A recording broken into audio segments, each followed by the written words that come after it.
Matthew chapter 16 verse 24. Then Jesus said to his disciples, "If any of you wants to be my follower, you must give up your own way, take up your cross and follow me." यहाँ पर Jesus Christ अपने चेलों को ये कह रहे थे कि अगर तुम में से कोई भी मेरे पीछे आना चाहता है तो वो अपना क्रूस उठाए, अपना इनकार करे, अपना क्रूस उठाए और मेरे पीछे हो ले। तो हम जो क्रूस है हम बहुत अलग अलग तरीके से इंटरप्रेट करते हैं। हमें लगता है कि शायद जीसस क्राइस्ट बात कर रहे थे कि हमें दुख उठाना है, हमें परसिक्यूशन फेस करना है।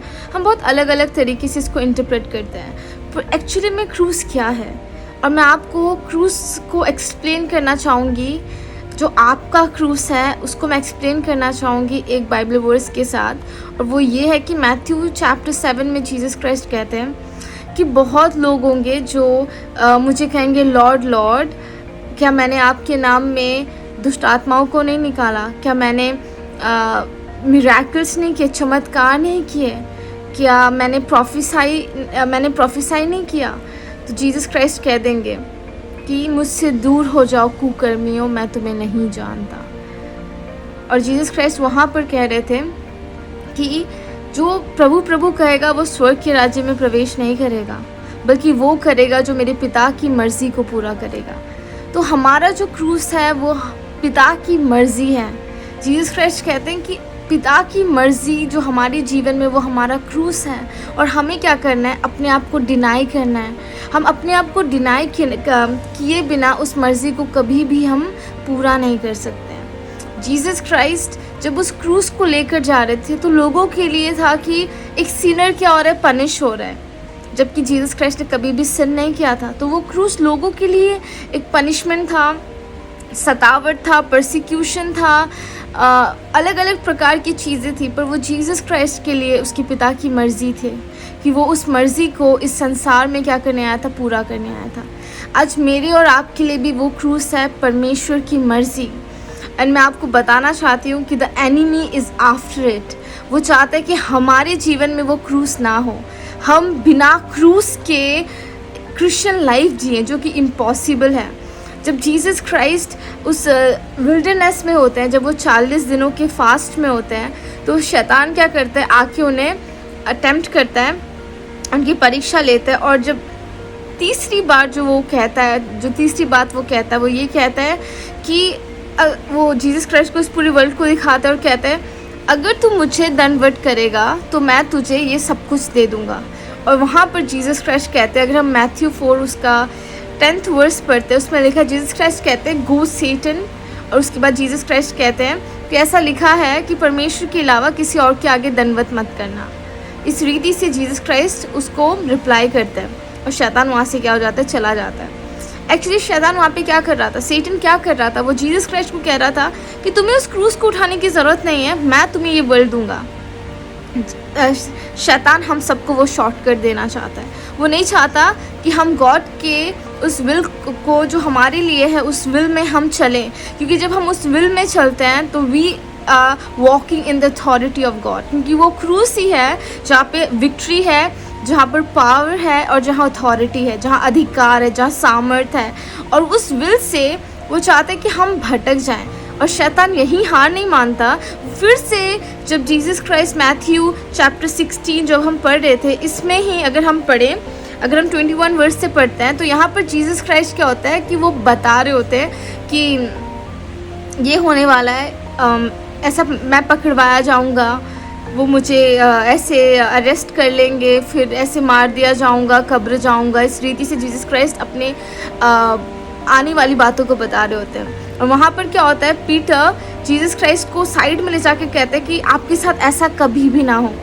और जीसस उसको रिप्लाई करता है, गेट बिहाइंड मी सेटन, तुम मेरे लिए ठोकर के कारण हो, क्योंकि तुम मनुष्य की बातों पर मन लगाते हो, परमेश्वर की बातों पर नहीं।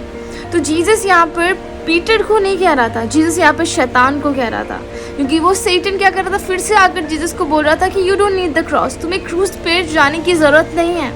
तो इस रीति से वो कंटिन्यूली जीसस क्राइस्ट को उस क्रूस को उठाने के लिए रोक रहा था। और जब क्रूस पर यीशु उठ जाता है, जब वो चढ़ जाते हैं उस क्रूस पर, वहाँ पर भी अगर हम मैथ्यू उसका 27 का 40 पढ़ते हैं, वहाँ पर इस रीति से जीसस क्रूस पे होते हैं, वहाँ पे लोग क्या कहते हैं कि अगर तू परमेश्वर का पुत्र है तो इस क्रूस से क्या हो जा, नीचे उतर आ। तो वहाँ पर भी सैटन क्या कर रहा है, लोगों को यूज़ कर रहा है कि वो जीसस क्राइस्ट को कह दे कि तुम्हें क्रूस की ज़रूरत नहीं है, तुम क्रूस से क्या करो, उतर आओ।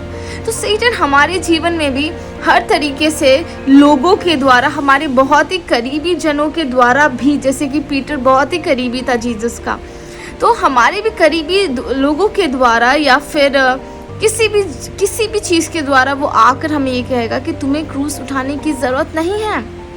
पर हमें इस चीज़ को समझना है कि उस क्रूस को उठाए बिना, उस मर्ज़ी में चले बिना हम एक मसीही जीवन जो कि जीसस क्राइस्ट कहते हैं कि अबंडेंस की लाइफ है, अबंडेंट लाइफ है ये, हम उस अबंडेंट लाइफ को कभी नहीं जी सकते। हमें क्रूस उठाना ज़रूरी है। और जीसस क्राइस्ट जो गॉड के किंगडम के सेंटर है, और शैतान के किंगडम जो ये वर्ल्ड है, उसका सेंटर आपको पता है कौन है? उसका सेंटर सैटन नहीं है, उसका सेंटर हम हैं। वो हमें क्या करता है, वो उस सेंटर में सेल्फ को ला देता है कि हम अपने ही बारे सोचें। इसीलिए जीसस क्राइस्ट कहते हैं डिनाई योर सेल्फ। शैतान हमें लोगों के द्वारा बाहरी तरीके से हमें उस क्रूस को उठाने के लिए रोकता है, और वो हमारे सेल्फ को, हमारे फ्लैश को भी क्या करता है, हमारे शरीर को क्या करता है, वो इस रीति से हमारे शरीर को मैनिपुलेट करता है कि हमारा शरीर भी हमें खुद को रोकने के लिए तैयार हो जाता है। इसलिए जीसस क्राइस्ट जब उस गेत्सेमनी के गार्डन में थे तो वहाँ जीसस खुद ये दुआ करता है कि अगर हो सके तो ये प्याला मुझसे टल जाए, क्योंकि वो फ्लैश नहीं चाहता है कि जीसस क्राइस्ट उस विल के आगे अपने आप को सरेंडर करे। हमारे साथ भी ऐसे ही होता है, हमारा फ्लैश हमें सरेंडर करने के लिए नहीं देता है, गॉड के विल को रेजिस्ट करता है और हमें ये और कंफर्ट जोन में रहने के लिए हमें एनकरेज करता है, जो कि गलत है। और इस कारण से जीसस क्राइस्ट कहते हैं कि उस क्रूस को उठाने के लिए तुम्हें अपने आप का इनकार करना होगा, हमें अपना इनकार करना होगा, और हमारे पिता की जो मर्ज़ी हम सबके जीवन के लिए है, जो भी गॉड चाहते हैं, उन बातों को हमें पूरा करना होगा। गॉड ने हमें जो पर्पस के साथ भेजा है, वो पर्पस को हमें इस वर्ल्ड में पूरा करना होगा। ये है मसीह जीवन जो जीने के लिए हमें बुलाया गया है। Shalom shalom.